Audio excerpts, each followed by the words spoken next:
За Ажиг шуны микрофон.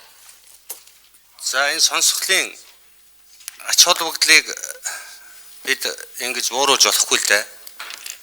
Нэгэнт энэ сонсгол хийнгээд энэ нийтийн сонсгол хийж байгаа юм бол энд оролцогчдыг эрхийг тэгш хангаж өгөх ёстой. Зөвхөн их хурлын гишүүд энд ярина гэдэг энэ юм бол бас хязгаарлалт ойлголт байх гэж ойлгож байна. Энд оролцож байгаа бүх хүн санал бодлоо ярилцаж нийгэмд одоо нийгмийн төлөөлөл болсон хэвлэл мэдээллийнхнийг бас үгийг хэлүүлье.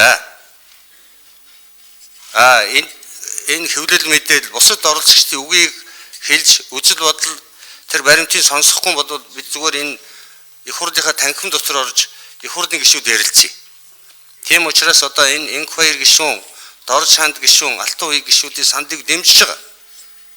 Түүнээс гадна энэ хөгжлийн банкны хамгийн их чанаргүй өр үүсгэсэн 1.8 их найдын өр төлбөр бол энэ төрийн өмчит компаниуд байгаа шүү дээ. Энэ төрийн өмчит компаниудын удирдлагуудыг энд оролцуулъя.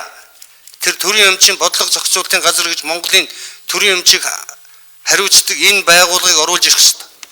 Бид нар энд нэг аж ахуй нэгжүүлгээд байгаа болохоос биш. Тэр одоо АШМ гээд 250 тэрбум төгрөгний зардал гаргасан гэж байгаа. 1.8 их найд төгрөгний төрийн өмчийн компаниудын өр зээл байгаа шүү дээ. Энийг хэн хариуцах юм? Эдгээр юунд зарцуулсан юм? Ямар үр дүн байдгийг бид яагаад сонсч болдгоо энд? Тэгэл нэг хідэн аж ахуй нэгжүүд гээл хэдийн хэвлэл мэдээллийнх нь энэ шоуны шин чанартай болж шүү. Тийм учраас энэ төрийн өмчит компаниудын удирдлагуудыг заавал оруулах хэрэгтэй.